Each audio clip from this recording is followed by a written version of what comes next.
Now, this is an interesting thing for commands, right? For commands.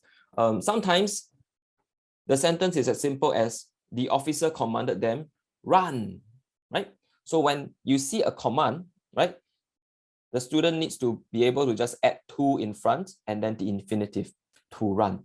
So the reported speech of this question should be the officer commanded them to run. Now, sometimes the command is a negative, don't run, right? So when students encounter a question that has a command saying don't run, they need to convert it to not to run, right? Instead of to not run, right? So it should be not to run. There is a little rule that is now no longer in existence in usage, but it is still in existence for grammar tests, which is that we should never split infinitives.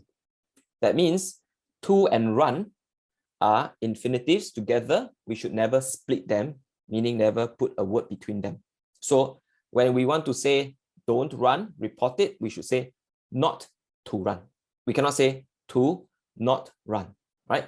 Now, however, in our everyday language and usage, sometimes we hear some companies say to better serve you, right? In fact, we hear that often among some ministers, right? Like National Day rally speech last week, I heard Prime Minister actually split infinitives a few times, right? So it's not wrong. However, in grammar rules, we still want to hold on to that very archaic rule, never to split infinitives. So we will tell students, try not to say to not run, but say not to run, right? But to be honest, nobody really follows this rule anymore, right? Only when I was writing my PhD, my supervisor would always remind me, okay, don't split infinitives, right? Well, if I want to pass my exams, I will follow that instruction. So commands, not to, right? And then the infinitive of the verb.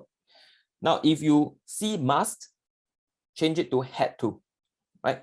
And this is one of the few modal verbs that require you to change. The rest, you should not change. For example, of course, can becomes could. But if the question already has could, do not change it to could have, because that changes the meaning. When you say could and could have means it did not happen. It's a possibility, right? So could, would, should, we no longer need to transform further, right? Just stick to could, would, should.